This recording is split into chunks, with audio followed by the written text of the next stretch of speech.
बहुत स्वागत है आपका द ब्रिलियंट बीपीएससी में। और अभी हम लोग आपके सामने केमिस्ट्री का इंपॉर्टेंट टॉपिक 71वीं बीपीएससी के लिए जो बहुत इंपॉर्टेंट है उसे लेकर हम लोग हाजिर हुए हैं। और आपको बता दो बीपीएससी एग्जामिनेशन के लिए आपको पता है साइंस के तीनों पार्ट बहुत इंपॉर्टेंट है। हालांकि कुछ बच्चों का ऐसा मानना है या कुछ टीचर भी ऐसे जनरली बताते हैं कि बायोलॉजी इंपॉर्टेंट पार्ट है। पहले था, अभी नहीं। बायोलॉजी से एक समय ऐसा था कि बायोलॉजी का अब समझिए कि एक अधिकार था, बायोलॉजी से मैक्सिमम सवाल पूछे जाते थे। लेकिन अब याद रखना है मतलब सबका अधिकार समान है। केमिस्ट्री से जितने क्वेश्चन पूछे जाएंगे, अगर मान लीजिए 30 सवाल आ रहे हैं तो केमिस्ट्री से 10, बायोलॉजी से 10 और फिजिक्स से 10 सवाल। लेकिन सवाल है कि बायोलॉजी की तरफ बच्चों का झुकाव ज्यादा है, तो बायोलॉजी तो बच्चे कर लेते हैं, फिजिक्स भी कर लेते हैं, और बच्चे अटक जाते हैं केमिस्ट्री में। और केमिस्ट्री के बारे में सलाम भी पढ़ चले थे कि केमिस्ट्री बहुत है बेवफा, रात में पढ़ो दिन में सफा। केमिस्ट्री कॉम्प्लिकेटेड बच्चों को लगता है कि इतना कॉम्प्लिकेटेड है नहीं। अब सवाल है कि समय भी नहीं उतना नहीं है कि कंप्लीट किया जाए। बच्चों का ऐसा रिक्वायरमेंट आता है कि सर केमिस्ट्री समझने के बाद भी समझ नहीं आती, क्या करें? केमिस्ट्री याद करने के बाद याद तो रह जाती, फिर भी भूल जाते हैं, क्या करें? याद रहती फिर भी सवाल नहीं बन पाता, क्या करें?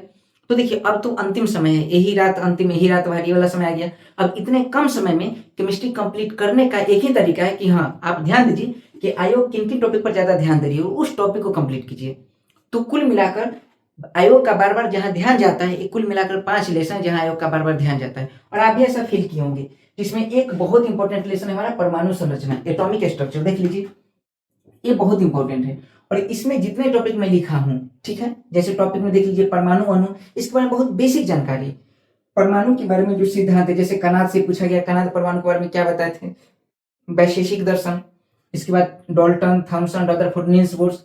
और इलेक्ट्रॉन प्रोटॉन न्यूट्रॉन की संख्या, जैसे अगर इसमें कहें कि इतना टॉपिक लिखे हैं, क्रीम क्या है, तो सिद्धांत आपको करके जाना है।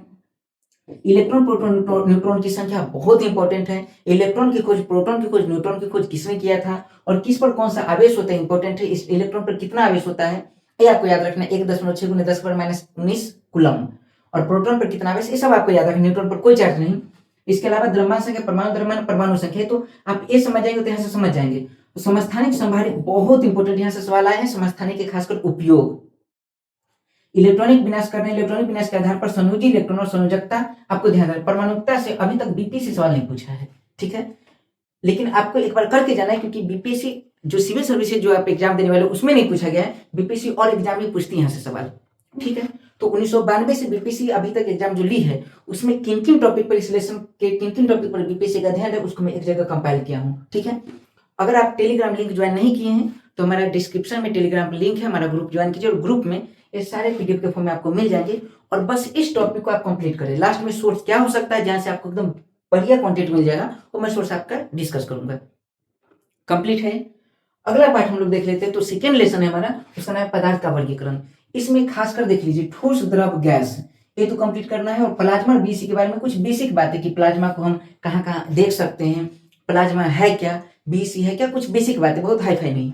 लेकिन इंपॉर्टेंट है एक अवस्था परिवर्तन, जिसमें खासकर उधरपातन और संघनन और एक निक्षेपण भी होता है, ठीक। इतना आपको कंप्लीट करके जाना। उधरपातन से बार बार सवाल पूछा गया, संघनन से बार बार सवाल पूछा गया है। उधरपातन को सब्लिमेशन कहते हैं। जैसे पूछा जाता है कि मतलब अगर कोई पदार्थ है जो ठोस से सीधा गैस में बदल जाए तो उस प्रक्रिया को क्या कहते हैं। और उधरपातन के एग्जाम्पल जैसे कपूर है, आयोडीन है, नौसादर है, इस टाइप के ठोस कार्बन डाइऑक्साइड, यहाँ से बार बार सवाल पूछे जाते हैं। उसके बाद आपको जानना है तत्व के जो प्रकार है, धातु, धातु, उपधातु। उसके बाद एक शुद्ध पदार्थ, यौगिक और मिश्रण में क्या अंतर है, कुछ यौगिक के फॉर्मूला, वो आगे भी टॉपिक ऐसे आ जाएगा। इसके बाद विलयन में आपको याद रखना है वास्तविक विलयन, कोलाइडी विलयन, निलंबन, इसमें तीनों में अंतर। जब कोलाइडी विलयन में, निलंबन में, वास्तविक में हम अंतर कर रहे होंगे, उस समय हम लोग देखेंगे टिंडल प्रभाव, ब्राउनी गति, ये इंपॉर्टेंट है। एक विलयन की सांद्रता से सवाल अभी पूछा गया हाल में, तो इस टॉपिक को आप इग्नोर नहीं करेंगे। इसके बाद पायरस और एरोसोल, ये बहुत इंपॉर्टेंट है। इतना टॉपिक अगर आप कर लेते हैं, आप यकीन रखिए आप अच्छे खासे लेवल के सवाल बना के आएंगे एग्जाम में, क्वेश्चन आपसे नहीं छूटने का चांस है। तीसरा लेसन है हमारा, सबसे इंपॉर्टेंट तो नहीं है, इंपॉर्टेंट है। इसके बाद अम्ल क्षार लवण सबसे ज्यादा इंपॉर्टेंट लेसन होगा। रासायनिक अभिक्रिया एवं समीकरण में रासायनिक अभिक्रिया एवं इसकी विशेषता। रासायनिक अभिक्रिया क्या है, एक बेसिक जान लेना, इसकी विशेषता क्या है। रासायनिक अभिक्रिया होता है तो ऊर्जा में परिवर्तन हो जाता है, रासायनिक अभिक्रिया से गैस का निर्माण होता है, रासायनिक अभिक्रिया में रंग परिवर्तित हो जाता है, इस टाइप के टॉपिक। रासायनिक अभिक्रिया के प्रकार जैसे आप जानते होंगे, संयोजन अभिक्रिया, वियोजन अभिक्रिया, विस्थापन अभिक्रिया, द्विविस्थापन अभिक्रिया, अवक्षेपण अभिक्रिया, ऊष्माक्षेपी अभिक्रिया, ऊष्माशोषी अभिक्रिया, प्रकाश रासायनिक अभिक्रिया।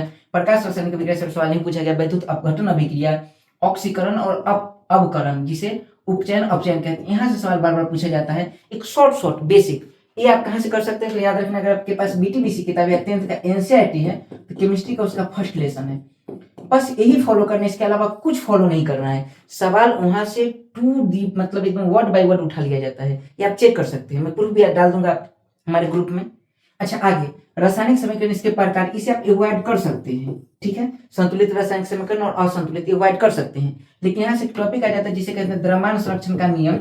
ये बहुत इंपॉर्टेंट है, द्रव्यमान संरक्षण का नियम, ये आपको करके जाना होगा।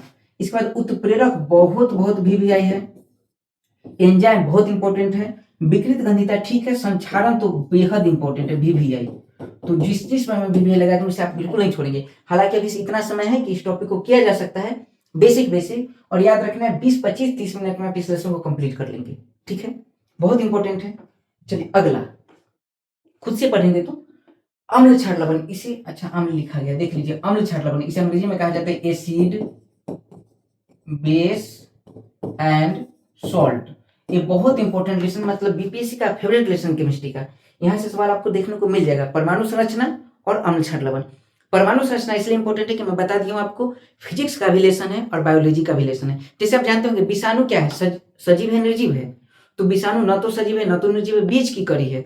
वैसे ही परमाणु संरचना जो है न तो फिजिक्स का लेसन न तो केमिस्ट्री का लेसन है, बीज का कड़ी है, दोनों को कनेक्ट करती है। तो अगर आप परमाणु संरचना, एटॉमिक स्ट्रक्चर, जिसका एक पार्ट है रेडियो एक्टिविटी, रेडियो सक्रियता, अगर आप इसे कंप्लीट कर लेते हो तो आपको फिजिक्स में फायदा मिलेगा और केमिस्ट्री में भी फायदा मिलेगा, कहीं भी फायदा मिल सकता है। ज्योग्राफी में भी ऐसे सवाल बन जाते हैं, जो स्टार्स वगैरह हैं यहाँ से। चलिए अब अम्ल में, तो अम्ल में आपको याद रखना अम्ल क्षार लवण के गुण और इनमें अंतर, तो आपको करके जाना है, ठीक है। अम्ल के प्रकार देख लेंगे तो ठीक है, बहुत इंपॉर्टेंट है नहीं। अर्हेनियस का विचारधारा बहुत इंपॉर्टेंट है। सूचक और pH scale most most most important. कुछ प्रमुख फल एवं पदार्थ में पाए जाने वाले अम्ल, मतलब जितना आप इसमें वीडियो लगा सकते हैं लगा दीजिए, उतना इंपॉर्टेंट है। करके जाना है, रट के जाना है, समझ के जाना है, बुझ के जाना है, जैसे जाना जाना है। अगला उदासीन अभिक्रिया इंपॉर्टेंट है, और कुछ प्रमुख लवण इसके सूत्र, मतलब अगर एकदम एग्जाम के टाइम पर करके जाना हो, कुछ नहीं की केमिस्ट्री में क्या करके जाए, तो याद रखना है कि आपको ए वाला पार्ट, सूचक वाला पार्ट, कुछ प्रमुख फल वाला पार्ट और कुछ प्रमुख लवण, इसके सूत्र और उपयोग, ये आपको करके जाना है, ठीक है। ये वाला कर लेंगे, पीएच के लिए सवाल आ जाता है, बना लेंगे। और अम्ल के गुण और क्षार के गुण, जैसे अम्ल नीले लिटमस पत्र को लाल कर देता है और क्षार लाल लिटमस पत्र को नीला कर देते हैं, सवाल पूछा जाता है। और ये जो क्लासेस रहेगी प्रॉपर बाइलिंगुअल रहेगी, मैं आगे बताऊंगा कैसे कंप्लीट कर सकते हैं, और आपका चॉइस पे डिपेंड करता है चीजें। अगला लेसन मानव निर्मित पदार्थ, ये आप कर लेंगे, तो ये भी मोस्ट इंपॉर्टेंट लेसन है, जहां से बीपीसी बार बार सवाल उठाती है, कोई भी कॉम्पिटिटिव एग्जाम यहाँ से सवाल उठाती है। जैसे रेशा के बारे में सवाल पूछा जाता है, रेशा से रिलेटेड टॉपिक है बहुलक, बहुलक में आगे दे चुका हूँ, जिसको पॉलीमर कहते हैं। उर्वरक से सवाल पूछे जा चुके हैं, अभी यूपीपीसी आरओ का एग्जाम है, उसमें उर्वरक से सवाल आया, और मैक्सिमम कॉम्पिटिटिव एग्जाम में उर्वरक पर टारगेट किया जाता है। इसके अलावा खाद्य परिरक्षक, जैसे आप जानते हैं कि भोजन को सुरक्षित रखने के लिए किस यौगिक का इस्तेमाल किया जाता है, आप सुने होंगे सोडियम बेंजोएट या बेंजोइक अम्ल, इस टाइप का सवाल। विस्फोटक, टीएनटी, आरडीएक्स वगैरह कुछ महत्वपूर्ण औषधियां यहाँ से बीपीसी सवाल पूछी है प्रीवियस ईयर में। कांच, बुलेट प्रूफ कांच कैसे बनता है, कई प्रकार के कांच। सीमेंट से बार बार बीपीसी सवाल पूछ चुकी है। साबुन अपमर्जक से सवाल पूछ चुकी है। कृत्रिम मधुरक, ठीक है, आर्टिफिशियल स्वीटनेस एजेंट, तो इस प्रकार से टॉपिक से सवाल पूछ चुके, बहुत इंपॉर्टेंट है, आप इसमें किसी टॉपिक को इग्नोर नहीं करेंगे। इसके अलावा है, जैसे इतना आप कर लेते हैं तो बीपीसी के ठीक ठाक सवाल बना लेंगे, लेकिन फिर भी समय बच जाता है, तो सवाल यहाँ से भी आ चुके हैं। कुछ प्रमुख यौगिक एवं इसके उपयोग ये कर सकते हैं, ये आपको कहाँ मिलेगा, तो कुछ प्रमुख यौगिक इसके उपयोग केमिस्ट्री की कोई भी बेसिक किताब है जो कॉम्पिटिटिव एग्जाम के लिए, उसमें आपको मिल जाएगा एक साथ, तो ऐसे आप कर सकते हैं। ऐसे लूसेंट में मिल सकता है। अच्छा, गैस एवं इसके नियम बहुत इंपॉर्टेंट, यहाँ से मतलब ग्राहम का नियम, चार्ल्स का नियम, एवोगाड्रो के नियम, ऐसे सवाल पूछे गए हैं, बॉयल के नियम। अच्छा, इसके अलावा आवर्त सारणी के गुण, मतलब पूरे केमिस्ट्री का अगर कहें कि पूरा केमिस्ट्री कंप्लीट करना हो तो कौन सा लेसन पढ़े, तो आवर्त सारणी के गुण, ठीक है। और ये सारा आपको इंसेंटिव लेसन मिल जाएगा, और चूंकि अब इतना समय है नहीं कि कई सारे बुक को फॉलो किया जाए, तो एक सोर्स आप उठा लीजिए 9th और 10th की किताब में। मैं आपको बता दूं 9th और 10th की किताब में मैक्सिमम जितने लेसन है वो आपको कवर हो जाएंगे। मैं सोर्स बता देता हूँ, ये आपको मिलेंगे 9th के लेसन, 9th क्लास के केमिस्ट्री के पार्ट में। तो 9th का बुक लेंगे आप, इस टॉपिक को कंप्लीट वहां से कर लेंगे। उसके बाद तो ये भी 9th का फर्स्ट लेसन है, 9th क्लास। तो 9th क्लास का बीटीबीसी किताब अगर हो तो ज्यादा अच्छा है, हालांकि एनसीईआरटी बीटीबीसी का सिलेबस सेम है, पैटर्न सेम है, तो आप वहां से कर लेंगे। इसके बाद है रासायनिक अभिक्रिया में समीकरण, ये क्लास 10th का पार्ट है, वहां से कर लेंगे। इसके बाद देख लीजिए अम्ल क्षार लवण, ये क्लास 10th का अगर देखें तो थर्ड लेसन है, शायद सेकेंड या थर्ड लेसन है, ठीक है। इसके बाद मानव निर्मित पदार्थ, ये आपको कहीं नहीं मिलेगा, 9th में नहीं मिलेगा, ये आगे जो हायर क्लास है, जो कॉलेज है प्रॉपर, उसमें आपको अलग अलग लेवल पे इस टॉपिक का पता चलता है। इसीलिए अगर इसे कवर करना है तो इसके लिए आपको लुसेंट कवर करना पड़ेगा, लुसेंट, ठीक है। लुसेंट कवर और कोई सोर्स हो सकता है, तो ये टॉपिक खोज के आप वहां से कवर कर सकते हैं। कुछ प्रमुख यौगिक एवं इसका उपयोग, ये फाइनली किसी एक बुक में नहीं मिलेगा, अलग अलग इसके सोर्स को यूज करना पड़ेगा। गैस के नियम 11th क्लास का लेसन है, तो उसके हिसाब से अगर 11th का कोई बुक है तो, नहीं तो आप इसे प्रॉपर गूगल वगैरह से कर सकते हैं, यूट्यूब से कर सकते हैं इसके बारे में। आवर्त सारणी के गुण है और ये आपको मिलेगा 10th क्लास में। अब सवाल है कितने सारे सोर्स हैं, आप खुद से करेंगे, आपके पास समय है नहीं।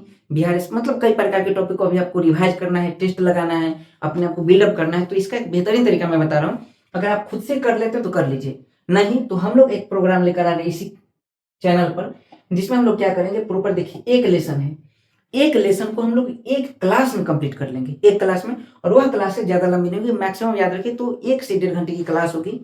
और जितना भी टॉपिक मैं पढ़ाऊंगा, सारा टॉपिक का बोर्ड पे जो भी डिस्कशन रहेगा, मतलब इस फॉर्मेट में, और मैं डिस्कशन करूंगा, और इस फॉर्मेट में आपको पीडीएफ ग्रुप में मिल जाएगा। आप पीडीएफ पहले प्रिंट आउट निकलवाएंगे, प्रिंट आउट निकलवाने के बाद क्लास को देखेंगे और पूरा बढ़िया से उसे समझेंगे। एक बार में मैं कोशिश करूंगा कि आपको याद करा दूं सब कुछ, और जब सब कुछ आपको याद हो जाएगा, इस प्रकार से हम 5 लेसन कंप्लीट कर लेंगे। और 5 लेसन जो केमिस्ट्री का इंपॉर्टेंट है उसे पहले कंप्लीट करेंगे, उसके बाद जो मैं 3 इसके बाद बताया हूं, मैं 3 लेसन है नहीं, हालांकि कुछ प्रमुख यौगिक पहले आपको मेंशन हो जाएगा, गैस एवं इसके नियम कुछ पहले आपको मेंशन हो जाएगा, यानी कुल मिला के अगर समझे फिर भी तो मान लेते 3 लेसन है, तो इसे फिर से कंप्लीट किया जा सकता है, और आगे मैं कंप्लीट करा दूंगा। पूरा कुल मिलाकर लगभग समझिए कि अगर पूरा ओवरऑल करें तो 7 घंटे लगेंगे मुझे पूरा केमिस्ट्री कंप्लीट करने में, और 7 घंटे में आप केमिस्ट्री कंप्लीट करेंगे, और केमिस्ट्री के याद रखना 90% सवाल, 95% सवाल आप बना लेंगे, ये मैं दावे के साथ कह सकता हूँ। लेकिन हाँ, जो तरीका मैं बताऊं उसी तरीका पे आपको चलना है, बहुत टाइम नहीं देना है। मतलब अभी तक जितने भी आपके पास पर्याप्त समय, जितने घंटे समय है, उसमें से मात्र आपको 7 से 8 घंटे देने हैं, और 7 से 8 घंटे में केमिस्ट्री आप पूरा कंप्लीट कर लेंगे, ठीक है। तो इसी तरीका पर चलना, इसी पैटर्न पर चलना है, और जब हम कंप्लीट करा लेंगे तो एक बार एक क्लास में 1992 से 2025 तक बिहार सिविल सर्विसेज बीपीएससी जो आप एग्जाम देने वाले हैं, उसके जितने भी क्वेश्चन पूछे गए हैं, उस क्वेश्चन को हम लोग एक साथ धड़ल्ले से कंप्लीट कर लेंगे। तो ये हमारा पैटर्न रहने वाला है। जो भी बच्चे केमिस्ट्री को कंप्लीट करने वाले आपके दोस्त हैं, रिश्तेदार हैं, मतलब जितने भी बुआ, फूफा, फूफी, चाचा, चाची, जो भी भाई बहन, मतलब इधर उधर का जो भी रिश्तेदार, सभी को आप शेयर कर दीजिए। और मिलते हैं अगले क्लास में एक नई ऊर्जा के साथ, नई उमंग के साथ। तब तक के लिए जय हिंद, जय भारत।